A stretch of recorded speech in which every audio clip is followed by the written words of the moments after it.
Rezero Season 3, Episode 5, A Dark Torrent, which were my exact thoughts when I heard about the Owl news, but I'm still hopeful for that. Let's address that in a bit. Let's finish the episode first. And speaking of finishing first, Regulus. The episode starts with Mr. Mega Creep Regulus himself, and the dialogue bounces between being extremely creepy and also slightly funny, even if unintentional. In his many delusions, Regulus thinks of himself as this quite humble guy who can own up to his mistakes, and to be quite honest, that's already better than Subaru was at the beginning of Arc 3. So, Emilia, the dude might not be a fan of monogamy, but he has potential here, already quite better than Subaru. Regulus does spit a lot of truth in between his crazy ramblings. For example, he says that even more important than a virgin body is a virgin soul, which anime fans are super familiar with. After a certain threshold of anime watched, you do have a truly pure virgin soul, and it doesn't matter what type of debauchery you get into, what type of deviancy you make in the night, it doesn't matter. As soon as you watch enough anime, you have a virgin soul. Nothing you can do about that, just be proud about it. Also, it would be a great name for one of those very mediocre Japanese RPGs like Regulus, Virgin Sword. You know, I can just picture it, the mediocrity and the faulty gameplay, but it would be fun. I bet it would be fun.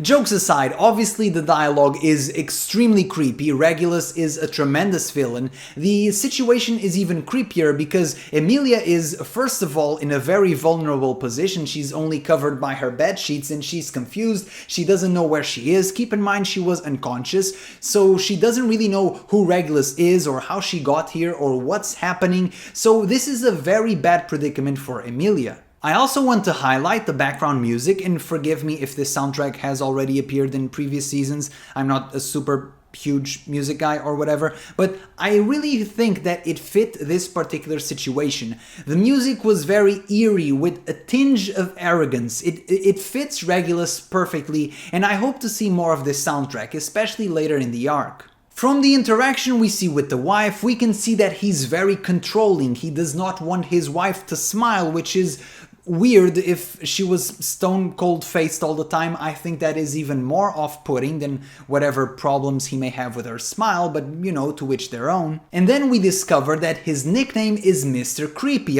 Sorry, that is my headcanon. His real nickname is Little King, which may be a clue as to his infamy. Perhaps he's a king of something, perhaps a clue to his abilities, or perhaps it simply indicates that he's not packing.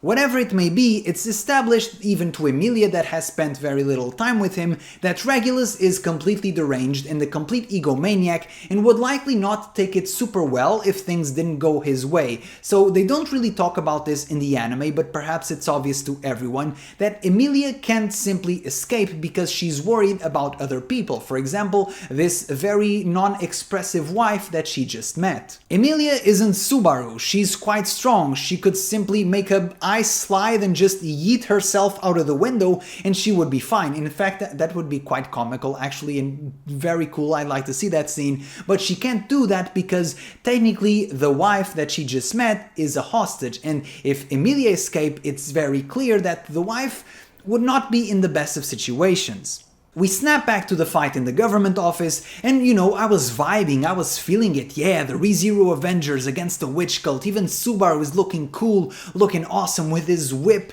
with his Belmont skills, just whipping some boys. And then the translation just turns me off yet again with the little girl user.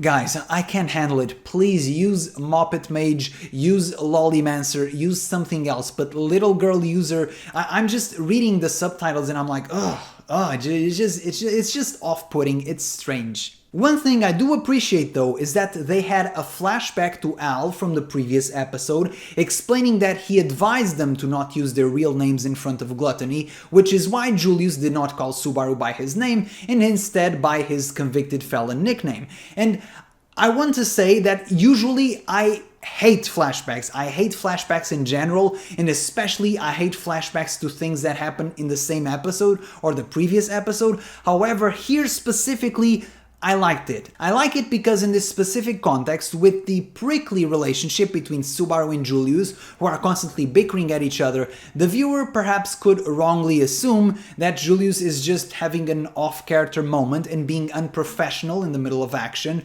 or perhaps just trying to snap Subaru back into action by throwing a barb like he did in the previous episode. However, I like that they explicitly state that that is because they are trying to avoid Gluttony's powers. So I usually don't like flashbacks, but here in this specific case, I don't mind it. Obviously, I'm biased because I'm watching these episodes weekly, and so if you're binging the series, you may still think the flashback is kind of cringe because it's something you just watched 10 minutes ago, and that's fine. But for weekly viewing, I don't really mind it, and it's a short scene either way. And I want to note my continuing rivalry with Roy. I guess that's a thing now. But in this episode, he just looks so derpy, and I don't know if it's on purpose, but especially compared to the other villains, Capella in this episode looks gorgeously evil, and meanwhile Roy just looks like a complete goof. It's just, I know it's probably on purpose, it's sort of his personality, but still, it just looks so goofy. The thing about Arc 5 is that, like many previous Rezero arcs, perhaps even all the way back to Arc 1, depending on how you evaluate it, every single Rezero arc has had multiple villains. However, Arc 5 really stacks them, and instead of having, for example, an Archbishop and a Demon Beast like was the case in Arc 3, here it has multiple Archbishops, multiple main villains. This makes it so that inevitably some villains just shine more than others, be it because of their more creepier or more evil personalities, or simply because their power set is just cooler, and I think that is definitely the case for Arc 5. I think Regulus and Capella completely steal the show. Shiriu's, I love, especially her voice acting is phenomenal, and she's doing a good job, but she has a hard time catching up to the other two. And then Gluttony is just, compared to the other Archbishops, he's just bottom of the barrel. I'm sorry, but there's a clear tier ranking of villains in Arc 5, and Roy, especially Roy, is at the very bottom. Shout out to Hoanora Zoro, who commented in the previous video that Krush apparently has a fear of heights, which I did not know. It must be one of those many things that are lost in side stories, or maybe my memory is just bad. Maybe I'm getting old, who knows. But still, it greatly explains my questions about the previous episode and this episode as well, why we are having Subaru, the clearly weaker and also very injured in his leg individual, carrying Krush in these very dangerous situations. And Subaru is an absolute soldier for going through this with his leg in that state, and I have to admit, these sequences, the rappelling with his whip and all that, and breaking the window and doing all this sort of parkour maneuvers, he looks very cool. I don't even know, am I still watching Rezero? My main character looking cool and awesome in my Rezero?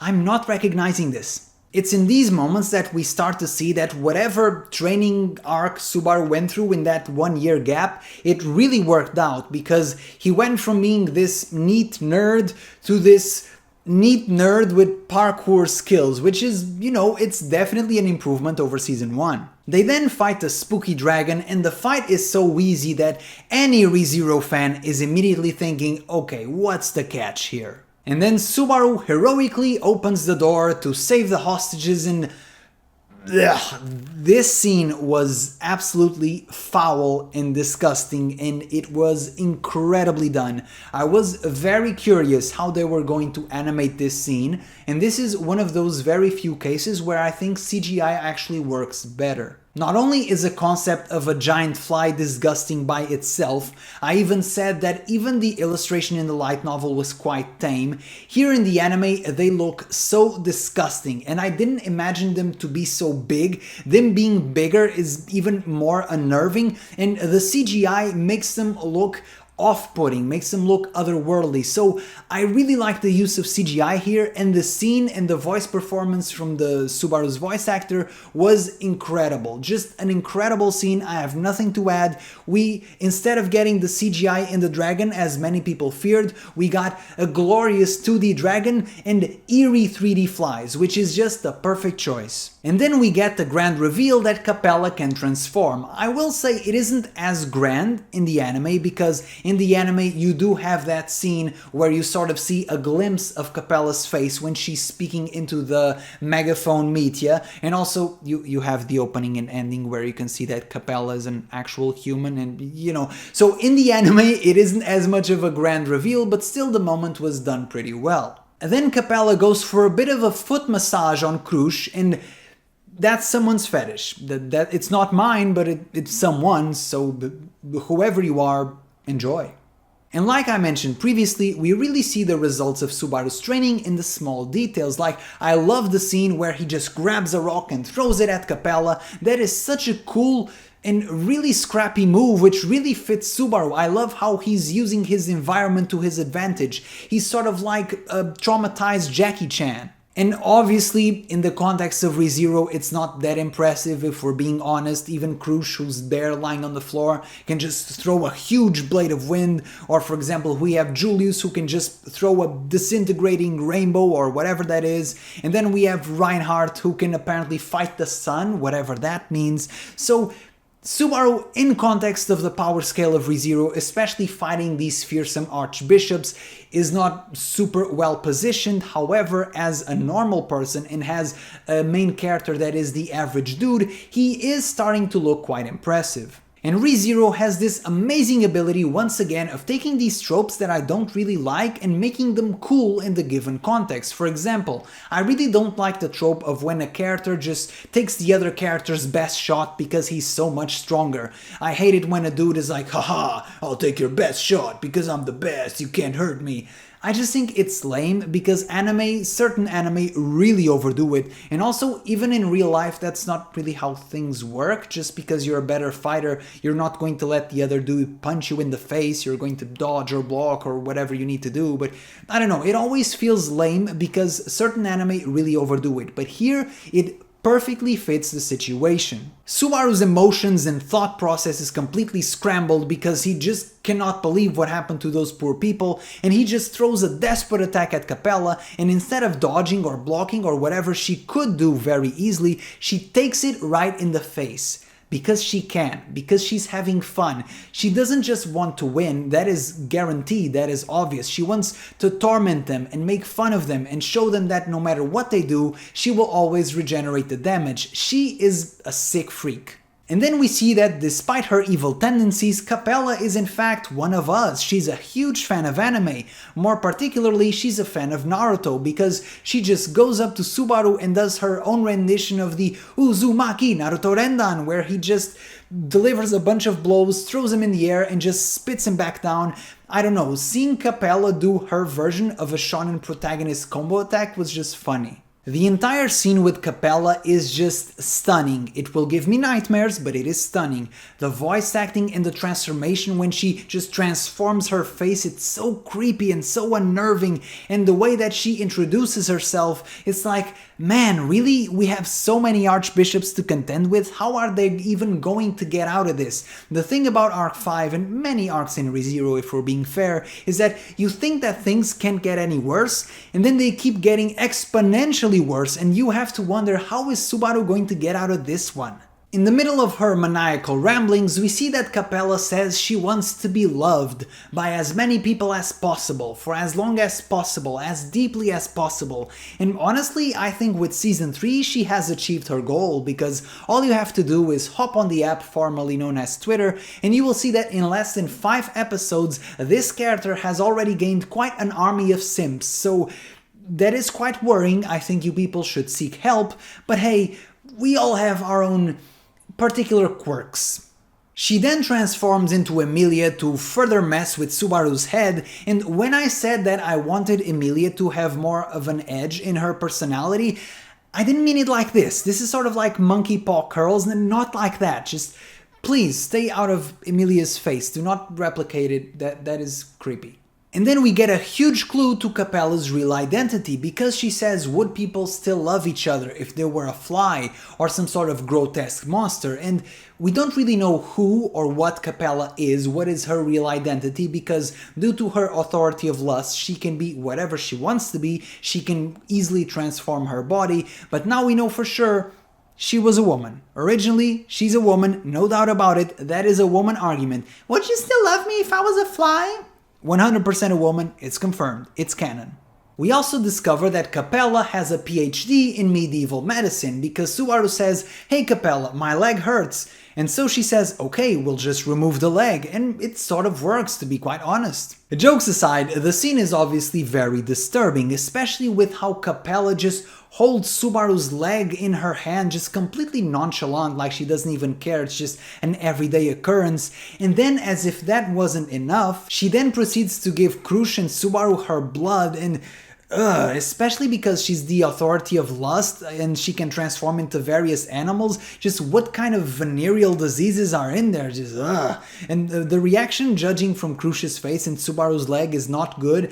They should definitely get tested after this. I don't know for what, because they probably are positive for everything. And this is quite a problem for Subaru, not only because his leg is now infected with HIV, but also because he is in a situation in which he cannot reset. He even offers this opportunity to Capella, to which she rejects. She does not have any intentions of letting go of him or Krush, and so he's stuck in a situation in which he cannot reset, and the situation is getting worse and worse by the minute. Thankfully for them, whoever was transformed into a dragon still has some semblance of consciousness. The Fire Blast looks super cool, and I just like that Garfield on the outside just assumed that Subaru didn't dodge or anything. He just assumed Subaru took it head on, which is quite honestly in character, but still kind of funny how he has such lack of faith in his own general.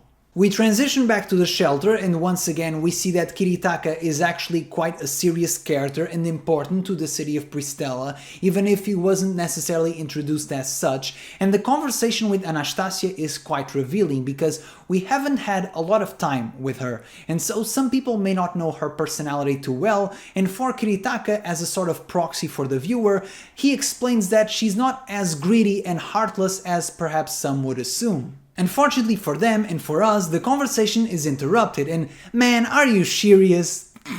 And then, as if the wall wasn't enough, the fluffy twins blast through the ceiling, and come on man, the value of the real estate is really dropping here, and these are all business-minded people. There's a door right there, couldn't you just use the door? What is going on here? Perhaps knowing that his fortune is going down the drain, Kiritaka offers to stay behind with his guards so that Anastacia can escape. And here is one of those moments where it's just super anime-like. In the light novel, we have this understanding because we do not have individual names for these characters, but in the anime it's even worse because these characters are all using the same uniform, and with the only real distinguishable feature is their facial hair, so you know that these bodyguards, whoever they are gone.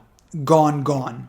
We then transition to the Astrea Staredown, which I mentioned in the previous video that was later down the line in volume 18, so they reshuffled the order, which I don't mind. I think that it was a good thing to know Reinhardt's whereabouts, it makes more sense in the eyes of the audience. However, it does raise the very funny situation in which you didn't really think about it in the light novel because you were going through other things, but here in the anime it becomes quite obvious that they were there for quite a while. Let's just think about it. Garfield and Mimi went to the government office, were defeated, came back to the shelter, gathered the troops, went back to the office once again. This is quite a long endeavor. If we're being super conservative, this took at minimum 1 hour. So Reinhardt and Heinkel and Felt were just staring at each other for an hour. Reinhardt all serious like, "Father, no." And Heinkel just, "Where are you going, kid?" And Felt just completely unbothered. Once again, they're in a stalemate and a hostage situation with Felt. This is serious business. However, the visual of Reinhardt and Heinkel just staring at each other for an hour is just sort of funny to me. And then Reinhardt is saved by Otto, which is a sentence I never thought I would say, but it's super cool. Big bro Otto is really rising up in the world. He just saved, or at least untangled from his situation, what is arguably one of the most overpowered anime characters of all time, so that's super cool. Reinhardt is very powerful, but he's a little bit more hesitant and perhaps always overly cautious of what he's going to do, mostly because with great power comes great responsibility, as someone's uncle once said or something. But Felt does not care. She just smashes a bottle on Heinkel's face, and honestly, it was deserved. They then did my boy Gar feel super dirty by having Ricardo and Wilhelm dodge the huge torrent of water coming from behind them, and for some reason Garfield didn't notice it in time. Doesn't he have a warrior sense or something? I don't know. This scene, in the way that was animated, felt a little bit off. If he was still reeling from an attack or trying to dodge a sword coming his way, something like that, but the way it was animated just felt a little bit off. Don't worry, my Garfielders, we will rise up, but just not this episode in particular.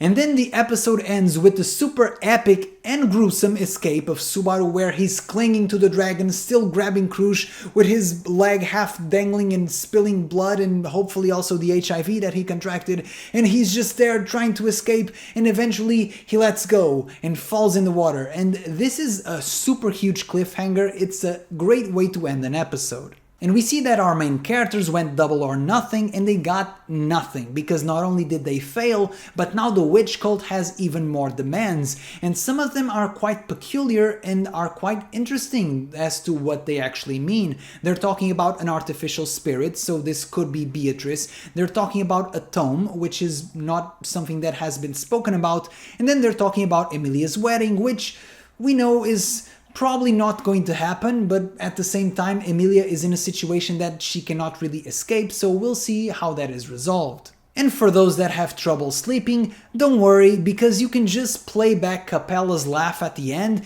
That will really put you in a soothing mood to really have a great night's sleep.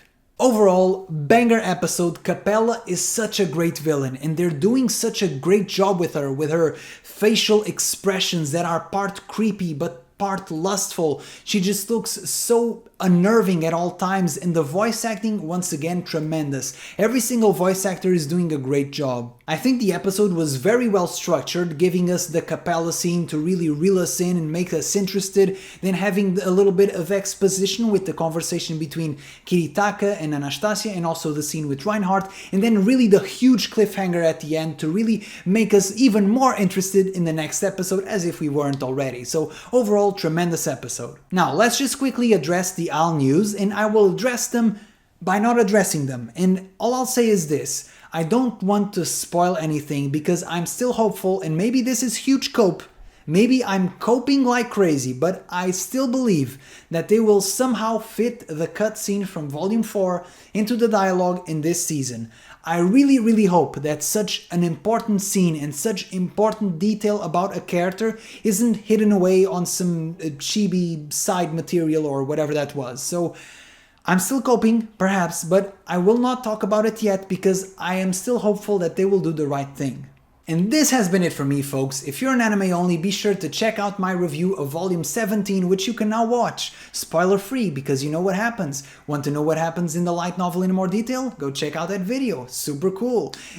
Anyways, be sure to leave a like, subscribe, and ciao.